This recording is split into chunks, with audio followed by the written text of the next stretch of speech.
నమస్కారం భార్గవ శర్మ గారు. నమస్కారం.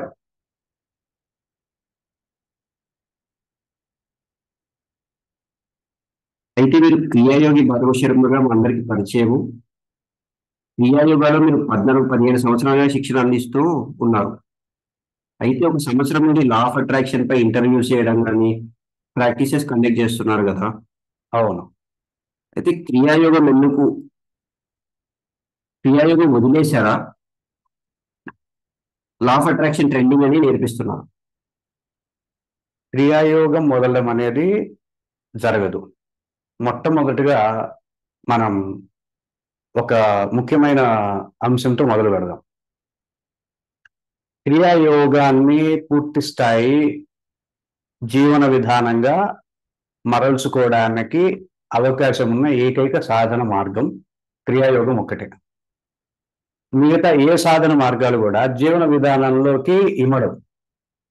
మన జీవన విధానంలోకి పూర్తిగా ఇమడగలిగి జీవన విధానంలో మమేకమై మనం ఒక తల్లి దగ్గర, ఒక తండ్రి దగ్గర, ఒక బంధువు దగ్గర, ఒక ఆత్మమిత్రుడి దగ్గర, ఆత్మ బంధువు దగ్గర ఉన్నంత ఆనందంగా, సమృద్ధిగా, రక్షణగా అటువంటి అనుభవాన్ని, అనుభూతిని అందిస్తూ ఉండేటటువంటి ఒక సాధన మార్గం ఏదన్నా ఉంది అంటే అది క్రియాయోగమే. ఈ క్రియాయోగంలోనే అనేక అంశాలు ఉంటాయి. క్రియాయోగంలోనే మన హెల్త్ని డెవలప్ చేసుకోవడానికి తగినట్లు సాధనలు ఉంటాయి. అవి దగ్గరగా ఒక 7-8 సంవత్సరాలుగా మేము చిగురు గీత సభ్యులకి, సాధకులకి నేర్పిస్తూ వచ్చాం. సాధకులు ఇట్లాంటి సాధనలన్నిటిలోనూ చక్కటి నైపుణ్యాన్ని పొందిన తర్వాత, అవగాహన పొందిన తర్వాత వారికి తరువాయి సాధన వ్యవస్థని అందించాల్సినటువంటి బాధ్యత నా పైన ఉంటుంది.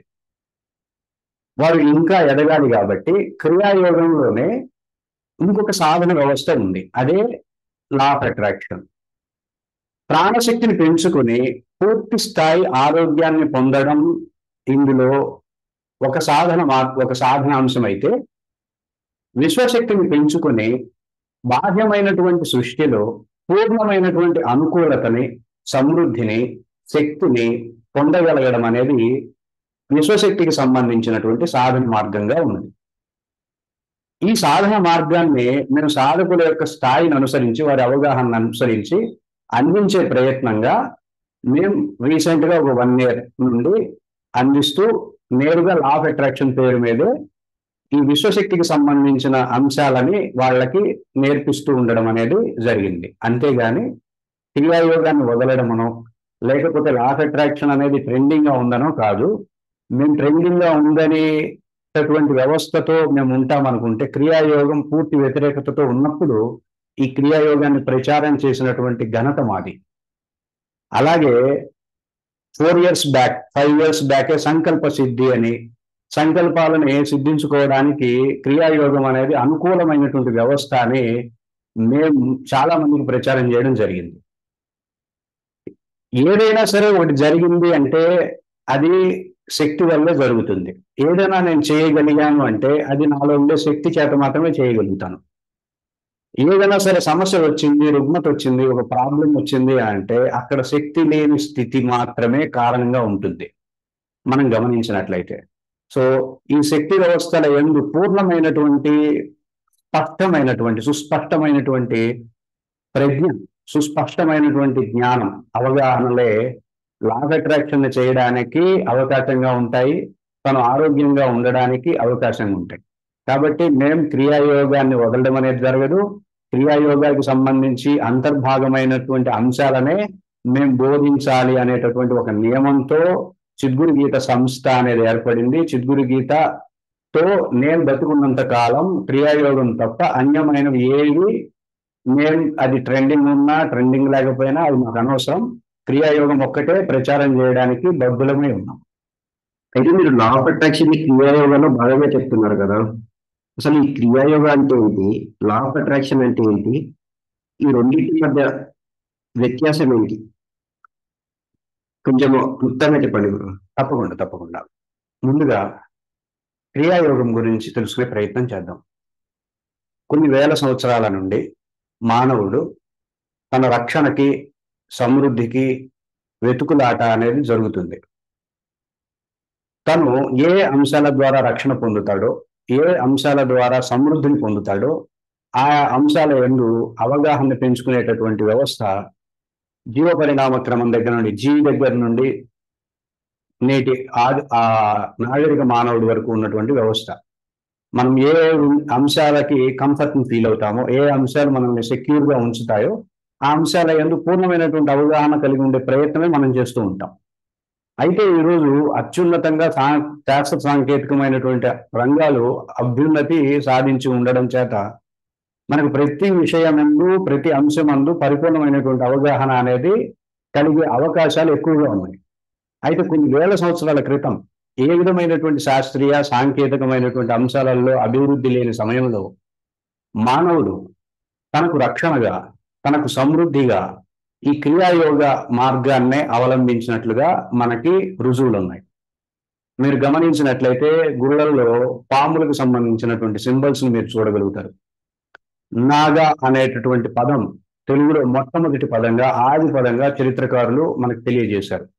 మీరు గమనించినట్లయితే ఈ నాగా అనే పదం కుండలిని సర్పానికి సంబంధించినటువంటి అంశం, శక్తికి సంబంధించినటువంటి అంశం పాము అనేది. సో ఇట్లా మనం ఎన్నో వేల సంవత్సరాల క్రితం నుండి ఈ కుండలిని యోగ తర్వాత పరిణామం చెంది క్రియాయోగంగా సామాన్యుల దగ్గరికి సరళమైనటువంటి విధానంలో పాణిని, పతంజలి ఇత్యాది మహర్షుల యొక్క ప్రోద్బలం చేత, వారి యొక్క సాధన కృషి చేత ఈ క్రియాయోగం అనేది మానవాళికి అందింది.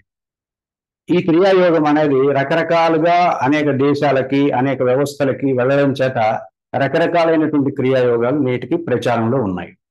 అయితే సాధకుడు ఏ క్రియాయోగాన్ని సాధన చేయాలంటే అతని యొక్క ప్రదేశం, అతని యొక్క సంస్కృతి సాంప్రదాయాలకి అనుగుణంగా ఉండేటటువంటి క్రియాయోగాన్ని సాధన చేయడం ద్వారా చాలా చక్కటి ఫలితాలు వస్తాయి. అయితే క్రియాయోగం అంటే ఏంటి అంటే, క్రియ అంటే మనం ఎనర్జీ సెంటర్ని యాక్టివేట్ చేయడానికి చేసేటటువంటి యాక్టివేషన్ త్రూ యాక్టివిటీస్. మన ఎనర్జీ సెంటర్స్ ఎప్పుడూ కూడా శక్తిని వ్యక్తం చేస్తూ ఉంటాయి కొన్ని అంశాల ద్వారా. ఈ అంశాలనే యాక్టివిటీస్ రూపంలో ఋషులు మరల్చి మనకు అందించారు. వాటిని మనం సాధన చేయడం ద్వారా ఈ ఎనర్జీ సెంటర్స్కి వాటికి కావలసినటువంటి వాతావరణాన్ని మనం అందించగలుగుతాం. అలా ఎప్పుడైతే వాటికి సంబంధించినటువంటి, వాటికి వృద్ధికి కావాల్సినటువంటి వాతావరణాన్ని అందించగలుగుతామో అప్పుడు ఆ శక్తి కేంద్రాలు చక్కగా వాటి యొక్క శక్తిని వ్యక్తం చేస్తాయి. తద్వారా మనం సమృద్ధిని, రక్షణని పొందగలుగుతాం. క్రియాయోగం అంటే సృష్టిలో మనం పూర్తి స్థాయి సమృద్ధిని, పూర్తి స్థాయి రక్షణని పొందడానికి చేసేటటువంటి సాధనే క్రియాయోగం అంటే. ఈ క్రియాయోగాన్ని రకరకాల మంది ఋషులు ప్రచారంలోకి తెచ్చినప్పటికీ వారందరూ కూడా క్రియాయోగానికి అభ్యున్నతమైనటువంటి సేవ చేశారు. శంకరాచార్యులు గారు చూసుకున్నట్లయితే, శంకరాచార్యుల వారు శక్తి కేంద్రాలని మంత్రాలతోనూ కొన్ని బీజాక్షరాలతోనూ యాక్టివేట్ చేసేటటువంటి విధానాన్ని మనకు అందించారు. అలాగే రామకృష్ణ పరమహంస లాంటి వాళ్ళు, వీరబ్రహ్మేంద్ర స్వామి లాంటి వాళ్ళు కొన్ని బీజాక్షరాల ద్వారా, కొన్ని బ్రీత్ ప్యాటర్న్స్ ద్వారా ఈ ఎనర్జీ సెంటర్స్ని యాక్టివేట్ చేసే విధానాన్ని మనకు అందించారు. అలాగే మనందరికీ తెలుసు మహావతార్ బాబా, ఆయన క్రియాకుండలిని అనేటటువంటి ఒక సాధన మార్గం చేత ఎనర్జీ సెంటర్స్ని యాక్టివేట్ చేసే విధానాన్ని ఆయన మనకు అందించారు. ఇట్లా రకరకాలైనటువంటి సాధకులు రకరకాలైనటువంటి పరంపరలో ఉన్నప్పటికీ సామాన్య మానవుని ఉద్దేశించి, సామాన్య మానవుని దృష్టిలో పెట్టుకొని గొప్ప గొప్ప అంశాలను మనకు అందించారు. వాటన్నింటినీ మీ దగ్గరికి చేర్చడం అనేటటువంటి ప్రధాన ఉద్దేశంతోనే మేము ఈ క్రియాయోగ కార్యక్రమాన్ని అందిస్తూ వచ్చాం. ఈ క్రియాయోగ అంటే ఎనర్జీ సెంటర్స్ని యాక్టివేట్ చేసుకొని చక్కగా ఆ ఎనర్జీ సెంటర్స్ ద్వారా మనం సమృద్ధిని, రక్షణని పొందడమే క్రియాయోగం అంటే. ఇకపోతే లా ఆఫ్ అట్రాక్షన్ అంటే ఏంటంటే, సమృద్ధి, రక్షణలే కాదు, మనం అనుకున్నటువంటి పనులు సకాలంలో జరగాలి, మనం చేయాలనుకున్న పనులని నిర్విఘ్నంగా చేయగలగాలి, మనం అనుకున్న ఫలితాన్ని 100% రాబట్టుకోగలగాలి. మనకి పూర్తి అనుకూలమైనటువంటి వాతావరణాన్ని బయట నెలకొల్పగలగాలి. మనం ఏ అంశాల్లో విజయాన్ని పొందాలనుకుంటున్నామో, ఏ అంశాల్లో లక్ష్యాన్ని సిద్ధించుకోవాలనుకుంటున్నామో ఆ అంశాల్లో లక్ష్యాన్ని సిద్ధించుకోగలగాలి, విజయాన్ని పొందగలగాలి. అలా పొందగడానికి మనల్ని సృష్టితో సమన్వయం చేసే విధంగా ఏర్పడ్డటువంటి సాధన వ్యవస్థే ఈ లా ఆఫ్ అట్రాక్షన్ అంటే. సో ఈ లా ఆఫ్ అట్రాక్షన్ ద్వారా మనం బాహ్యమైనటువంటి అంశాలలో సమృద్ధిని పొందగలుగుతాం. క్రియాయోగం ద్వారా అంతర్గతమైనటువంటి అంశాలలో రక్షణను, సమృద్ధిని పొందుతాం. అయితే ఈ క్రియాయోగం, లా ఆఫ్ అట్రాక్షన్ లో ఉండే డిఫరెన్స్ ఏంటంటే, లా ఆఫ్ అట్రాక్షన్ పూర్తిగా ఎక్స్టర్నల్ థింగ్స్. మనం బాహ్యమైనటువంటి అంశాలలో సమృద్ధిని పొందడం కోసం లా ఆఫ్ అట్రాక్షన్ ని సాధన చేస్తాం. అంతర్గతమైనటువంటి అంశాలలో పూర్తి స్థాయి రక్షణని, పూర్తి స్థాయి హీలింగ్ కెపాసిటీని డెవలప్ చేసుకోవడం కోసం, ఆరోగ్యంగా ఉండడం కోసం క్రియాయోగాన్ని సాధన చేస్తాం. ఇలా క్రియాయోగం, లా ఆఫ్ అట్రాక్షన్ రెండు ఒకే టార్గెట్ ని కలిగి ఉన్నాయి. ఒకటి అంతర్గతంగా internal peace, external peace. So ఇవన్నీ కూడా క్రియాయోగానికి సంబంధించినటువంటి అంతర్ముఖమైనటువంటి భాగాలే. ఇదంతా ఒకే విధమైనటువంటి ఏక సాధన మార్గమే, వేరైతే కాదు. గురుగారు, ఇది లా ఆఫ్ అట్రాక్షన్ ఉందని కొంతమంది అంటారు. లేదు ఇదంతా వేస్ట్, ఏదో డబ్బుల కోసం ఇదంతా ప్రాసెస్ స్టార్ట్ చేశారు, లా ఆఫ్ అట్రాక్షన్ అనేది లేదు అని అంటారు. అసలు ఉంది అనేది ఎలా రుజువు చేస్తారు? మీరు ఎలా నమ్మాలి లా ఆఫ్ అట్రాక్షన్ అనేది ఉంది, అది వర్క్ చేస్తుంది?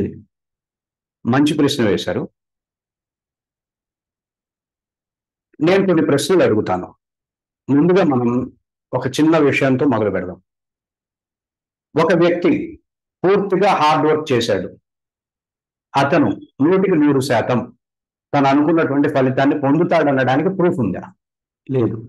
అలాగే ఒక వ్యక్తి ఏమాత్రం హార్డ్ వర్క్ చేయలేదు, కానీ తను పూర్తిగా ఫలితాన్ని పొందడు అనడానికి ఏమన్నా ప్రూఫ్ ఉందా? లేదు. లేదు. అంటే ఏంటి?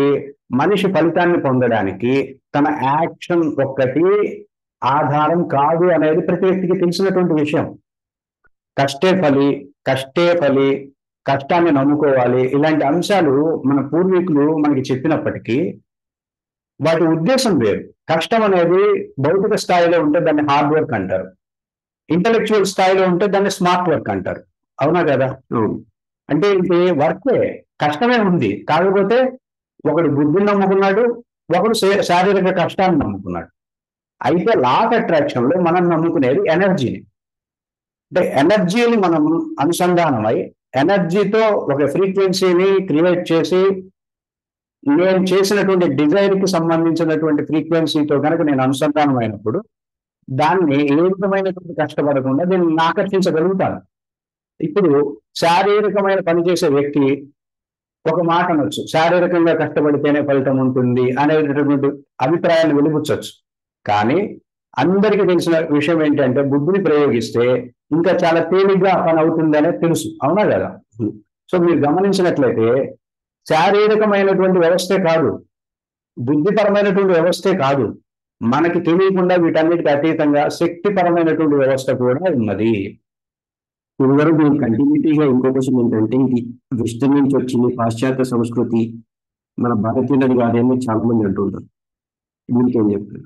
ఏ వ్యవస్థ కూడా, ఏ అంశం కూడా ఒకళ్ళ దగ్గరే ఉండదు. విజ్ఞానం అనేది మీరు గమనించినట్లయితే మనమేనా రామాయణం చెప్పుకునేది? రామాయణానికి సంబంధించిన కథలాగా గ్రీక్ స్టోరీస్ కూడా ఉంటాయి, వేరే వేరే చారిత్రక కథలు ఉంటాయి.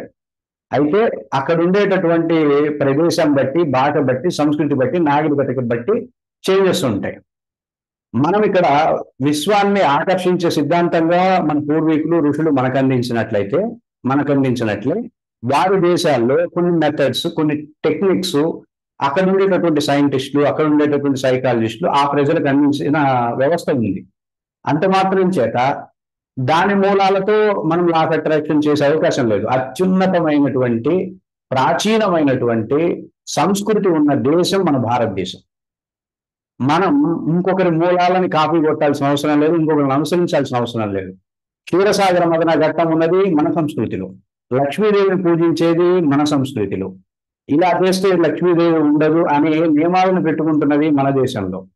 ఇలా లక్ష్మీదేవి గురించి ఎవరికి తెలియనటువంటి అంశాలలో విచారణ చేసి లక్ష్మీదేవిని శుక్రవారం ఇవ్వద్దు, శుక్రవారం బయట, ఇట్లాంటి అంశాలన్నీ ఉన్నది మనది. కనకధార స్థుతి కావచ్చు, దాని కనుక వస్తువాహన సిద్ధుల స్థితి, ఇట్లాంటి ఆశీర్వచనాలు కావచ్చు, ఇవన్నీ కూడా మన సనాతన సంస్కృతిలో అంతర్భాగమై ప్రతిరోజు మనం వింటూనే చూస్తూనే ఉన్నాం. మనం ఏ పాశ్చాత్య సంస్కృతిని అనుకరించాల్సిన అవసరం లేదు. అయితే లా ఆఫ్ అట్రాక్షన్ మెథడ్స్ అయితే రకరకాల వాళ్ళు, రకరకాల కొందరు రకరకాల మెథడ్స్ అయితే కనిపెట్టి ప్రజావళిలో ఉన్నాయి. అయితే ఆ మెథడ్స్ యొక్క హేతుబద్ధత అనేది వాళ్ళకే తెలియాలి. ఎందుకంటే ఆ మెథడ్స్ అనేది ఒక వర్గానికో లేకపోతే ఒక ప్రత్యేకించినటువంటి వ్యవస్థకో సంబంధించి ఆ మెథడ్స్ ని క్రియేట్ చేయడం జరిగింది. అయితే మనం ప్రయోగించేటటువంటి, మనం సాధన చేసే లా ఆఫ్ అట్రాక్షన్ అనేది పూర్తి స్థాయి మన సనాతన సంస్కృతి మీద ఆధారపడి, సనాతన సంస్కృతి యొక్క గొప్పదనాన్ని ఆధారంగా తీసుకొని రూపొందించబడినటువంటి వ్యవస్థ. లా ఆఫ్ అట్రాక్షన్ అనేది ఇది ఒక కంట్రీకి సంబంధించిందో లేకపోతే ఒక ప్రాంతానికి సంబంధించిందో అనేది అంత ప్రశంసనీయమైనది కాదు. ఒక విజ్ఞానం అనేది అన్ని దేశాల వాళ్ళు అందుకోవచ్చు. లైట్ ఒకటి కనిపెట్టాడని చెప్పి మనం కనిపెట్టకుండా ఉండం. ఐడియా అనేది ఎవరికైనా సార్వకాలీనమే, సార్వజనీనమే. కాబట్టి వాళ్ళ స్థాయిలో వాళ్ళ వ్యవస్థలు ఉంటాయి, మన స్థాయిలో మన వ్యవస్థలు ఉంటాయి. ఇవి మనకు అనుకూలం, అది వాళ్ళకు అనుకూలం. వాళ్ళు తెచ్చి మనమే ఉండడమో లేకపోతే మనదే వాళ్ళకంటే గొప్ప అనేటటువంటి భావజాలమో ఉండకూడదు అన్నది నా అభిప్రాయం. అయితే మీరు అందించే లా ఆఫ్ అట్రాక్షన్ కోర్స్ కి రకరకాల వ్యక్తులు వస్తుంటారు కదా. అవును. ఈ రకరకాల వ్యక్తులకు రకరకాల కోరికలు కానీ వాళ్ళ వ్యవహార శైలి కానీ ఉంటుంది. అవును. వాళ్ళకి లా ఆఫ్ అట్రాక్షన్ కోర్స్ ఎలా అందించగలరు మీరు? ఇది చాలా క్లిష్టమైనటువంటి వ్యవస్థ. నేను గతంలో క్రియాయోగం నేర్పించేటప్పుడు గ్రూప్ సెషన్స్ చేసాం. ఎందుకంటే ఒక 20 మందో, 30 మందో, 150 మందో, 200 మందో, కొన్ని క్లాసులు అయితే 1000 మంది కూడా మేము చేయగలిగాం జూమ్ సెషన్స్ లో. అయితే లా ఆఫ్ అట్రాక్షన్ వచ్చి మీరన్నట్టే ఒక్కొక్కళ్ళు ఒక్కొక్క స్థాయి ఎనర్జీ కలిగిన వాళ్ళు అయి ఉంటారు, ఒక్కో డిజైర్ కలిగిన వాళ్ళు అయి ఉంటారు.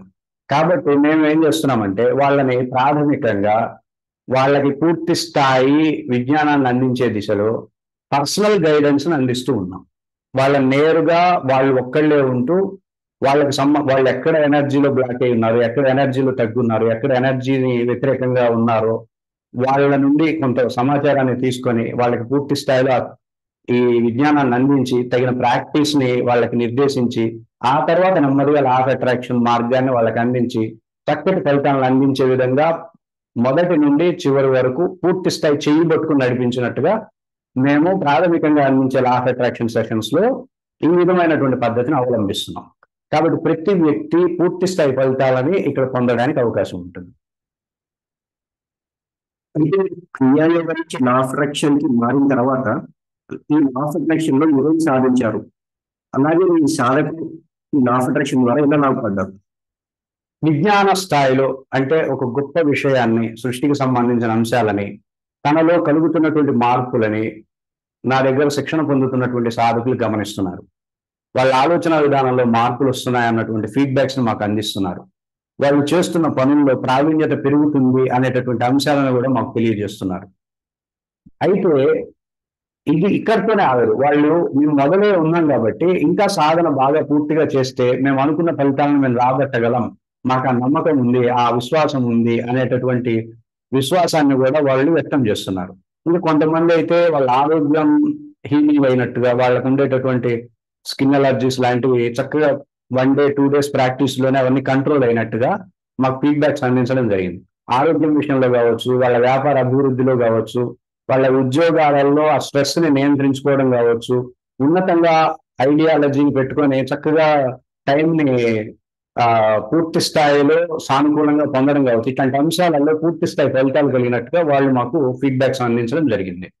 అలాగే లా ఆఫ్ అట్రాక్షన్ అనేటటువంటి సాధన నేను వాళ్ళకి చెప్పాలంటే నేను చేస్తూ ఉండాలి కాబట్టి, నేను చేయాలి కాబట్టి, వాళ్ళకంటే 7 నెలల ముందు నుండే నేను లా ఆఫ్ అట్రాక్షన్ సాధన చేయడం, నాలో ఎనర్జీస్ అద్భుతంగా పెరగడం, నేను ఏదైతే కావాలనుకుంటున్నానో, ఏ అంశాలలో స్పష్టత కావాలనుకుంటున్నానో ఆ అంశాలలో స్పష్టతని ఏ విధమైనటువంటి అంశాల మీద ఆధారపడకుండా పొందగలగడం లాంటి అత్యున్నతమైనటువంటి స్థాయి అంశాలని నేను కూడా అనుభవంగా పొందుతూ ఉన్నాను.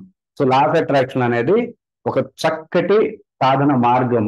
తత్ర శ్రీహి విజయోర్భూతి ధ్రువానీతిర్మతిర్మమ అనేటటువంటి భగవానుడి యొక్క వాక్యాన్ని చక్కగా రుజువు చేయగలిగేటటువంటి ఏకైక సాధన మార్గం మనం అందిస్తున్నటువంటి విశ్వాకర్షణ సిద్ధాంత కార్యక్రమం. అయితే అయితే ఈ లా ఆఫ్ అట్రాక్షన్ మీరు ఆన్లైన్ లో అందిస్తున్నారు కదా? అవును.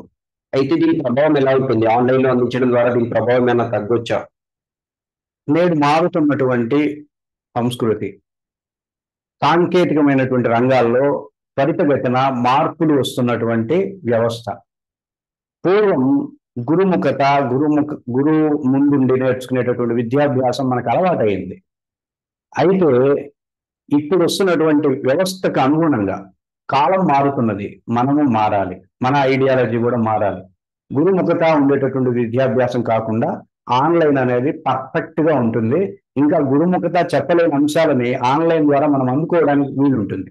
ఒకవేళ మాకేదైనా స్పష్టత లేనప్పుడు మేము మాకు కావాల్సినటువంటి స్పష్టత తెచ్చుకునే విధంగా డిస్కషన్ చేసుకోవడానికి, విచారణ చేయడానికి కూడా ఈ విధమైన ఆన్లైన్ వ్యవస్థలు చాలా ఉపయోగపడతాయి. సో ఈ ఆన్లైన్ ద్వారా శిక్షణ అనేది గురుముఖత నేర్చుకున్న దానికంటే 10 రెట్లు ఎక్కువ ఫలితాలను అందిస్తుంది. ఎందుకంటే గురుముఖత నేర్చుకుంటే వీడియో రికార్డింగ్స్ ఉండవు, ఆన్లైన్లో నేర్చుకుంటే వీడియో రికార్డింగ్స్ ఉంటాయి. వాళ్ళు మళ్ళీ పునశ్చరణ చేయడానికి అవకాశం ఉంటుంది, నోట్స్ ప్రిపేర్ చేసుకోవడానికి అవకాశం ఉంటుంది. ఏమాత్రం మిస్టేక్స్ లేకుండా సాధన చేయడానికి ఈ ఆన్లైన్ శిక్షణ అనేది చాలా చక్కగా ఉపయోగపడుతుంది. సో ఆన్లైన్ శిక్షణని మనం ఏమాత్రం తక్కువ చేయాల్సిన అవసరం లేదు. ఆన్లైన్ శిక్షణ అనేది పర్ఫెక్ట్ గా సూట్ అవుతుంది ఇట్లాంటి సాధనకి. చాలా కృతజ్ఞతలు భార్గవ శర్మ గారు. ధన్యవాదాలండి.